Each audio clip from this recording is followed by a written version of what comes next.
Now we'll be looking at quality control.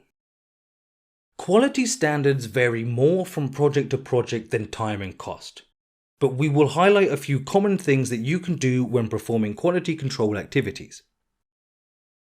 So you have defined targets and requirements during quality planning, and you have collected actuals from the quality checks during execution. The same question needs to be asked again. Are the quality targets being met? The quality standards, targets, and how they are controlled will be very different from one project to the next, as is the scope. But as we said, we will highlight common things that need to be done in the control quality activities. We analyze quality on 3 different levels: input, process, and output. So how about an example? Imagine that your project was to cook a lasagna. You check your ingredients, decide on fresh or dried pasta and the beef percentage in the mincemeat.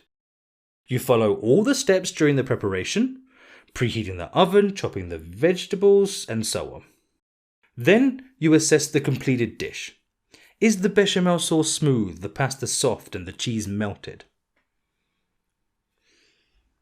These are your input checks, process checks, and output checks.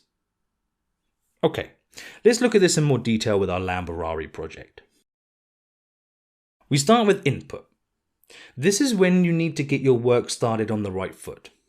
If your resources aren't good enough to reach the desired scope, should you even start at all?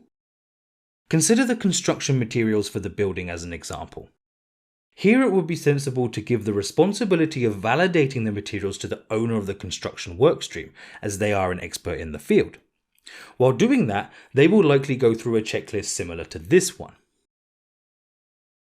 They will ensure all materials reach the necessary quality standards, either set internally or by safety regulations. A similar process will obviously take place in areas like car production and interiors, among others. Then comes quality control during the process. This is when you will need to ensure all steps are being carried out during an activity and no shortcuts are taken. In the hiring workstream, for example, if each salesperson knows everything about each car model and we decide to skip customer service training, then that knowledge will be useless, as our sales agents would not have the needed skills to actually make the sales.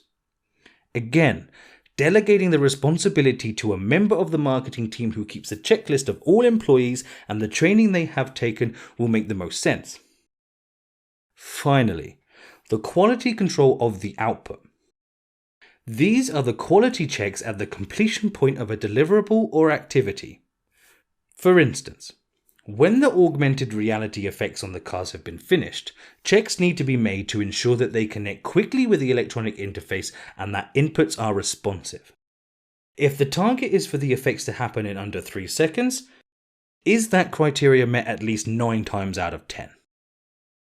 Awesome. No formulas for this one. But the core of this type of control is still comparing the actuals to the measurable targets you set during the planning. Remember though, that you, as project manager, are not the final point of contact when it comes to quality checks. Many deliverables will need to be approved by the project stakeholders and especially the project client. Lamborghini are notoriously careful when it comes to their safety and emissions checks on cars, especially since the Volkswagen emissions scandal in 2015. They will not approve the project if this quality criteria is not met, as just one example. Quality is as important as time, cost, and scope are when it comes to project planning.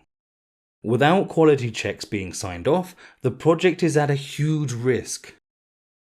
Promising a car in 3 months for $100,000 that accelerates from 0 to 100 in 3 seconds, and delivering a car in 3 months for $100,000 that accelerates from 0 to 100 in 7 seconds is not a successful project.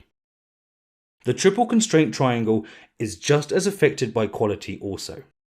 Increasing the quality requirements will take more time and resources, and vice versa. Excellent. We discussed some ways to control quality. So let's jump into another big part of our project, the risks. Obviously, risks themselves can't be controlled, but how we deal with them can be. Well, you'll see in the next lesson.